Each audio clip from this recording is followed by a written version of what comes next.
It is my pleasure today to welcome Norman Solomon, an acclaimed American journalist, political analyst, a prolific writer, and activist. Norman's latest book, War Made Invisible, with a new afterword on the ongoing war in the Middle East, is absolutely a must read. In this book, Norman traces a consequential shift in American foreign policy that followed 9/11, a constant state of war that is almost entirely invisible to the American public. What we see on television, as well as what we read online or hear on the radio, routinely obscures the real and human costs of US war making. War Made Invisible exposes how this happened and what its consequences are at home and abroad. You can get your own copy of the book at warmadeinvisible.com. I will leave the link in the description below. Let's dive into the conversation. Could you help us understand how our policymakers managed to keep the public in the dark decade after decade, regardless of who's in office? Well, really, the visibility now in the last 23 years after what has been dubbed the War on Terror has been really receding. It's been fading into the walls, you might say, of the echo chamber. And so, at least, even though the kind of coverage was certainly inadequate in terms of empathy and showing what war was really doing to people, at least after the U.S. invasion of Iraq in 2003, the invasion of Afghanistan a couple of years before that, and the so-called boots on the ground fighting for the first years, especially visibly after that.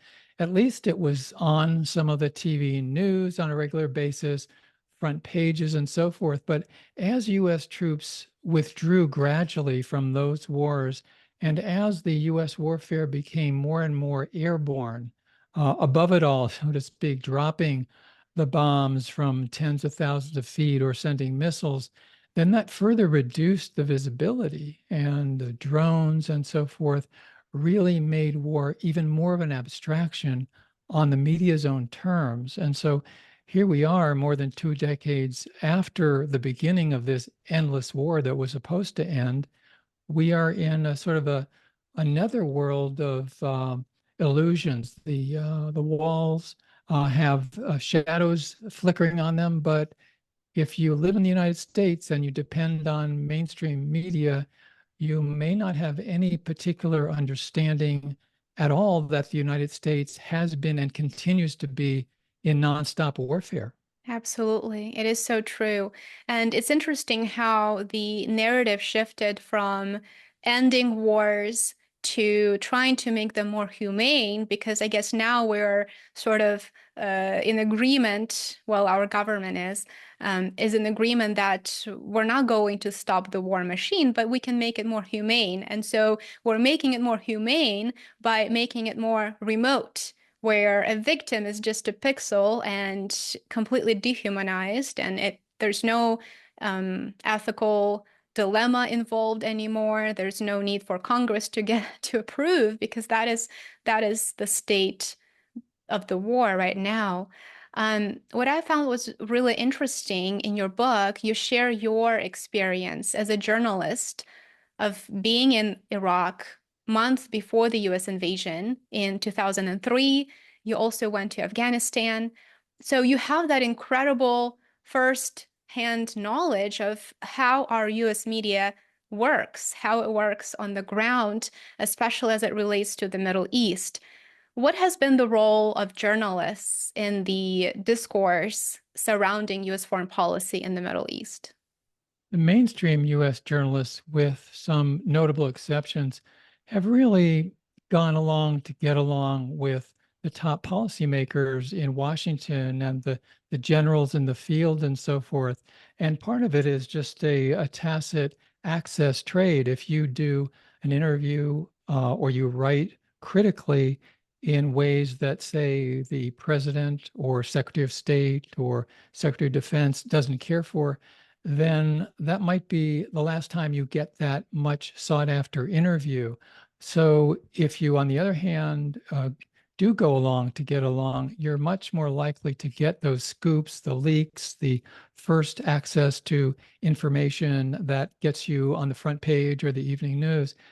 The exceptions are important, but as I say in the book, the essence of a propaganda system is repetition. You think about it, if you watched TV in the last many years, you didn't just see one McDonald's commercial, you saw many of them because those who are trying to sell something, whether it's Big Macs or war, they understand that the messaging needs to be frequent and continuous.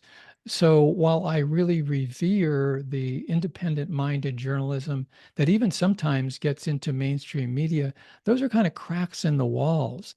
It's really been striking to me that you have a lot of mainline US journalists who, in times of war, they'll be willing to go to pretty dangerous battlefields and combat zones, and they exhibit real courage at that level.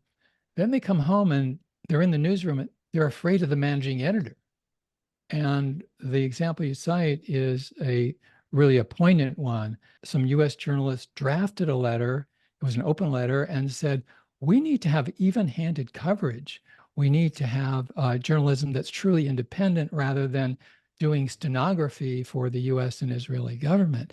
It's a very eloquent letter that I was glad to quote at some length in the book. Well, to almost prove the allegations in the letter that there was an atmosphere of intimidation that prevented independent-minded journalism, within days, 30 different journalists wrote to, contacted, phoned the coordinators of the open letter and said, please take my name off as a signer. And we're not talking, small media outlets per se. We're talking Associated Press, Bloomberg, Washington Post, Chicago Tribune, McClatchy, Los Angeles Times, and all of those outlets made it clear to their workers, to their media employees, hey, you're stepping out of line. You're calling for the kind of independent media coverage that we will not sign on to. Thank you so much for watching. This was just a very short clip from a longer, uncensored conversation that you can watch right now on Rumble, Substack, Patreon, and Locals. You've got very many options.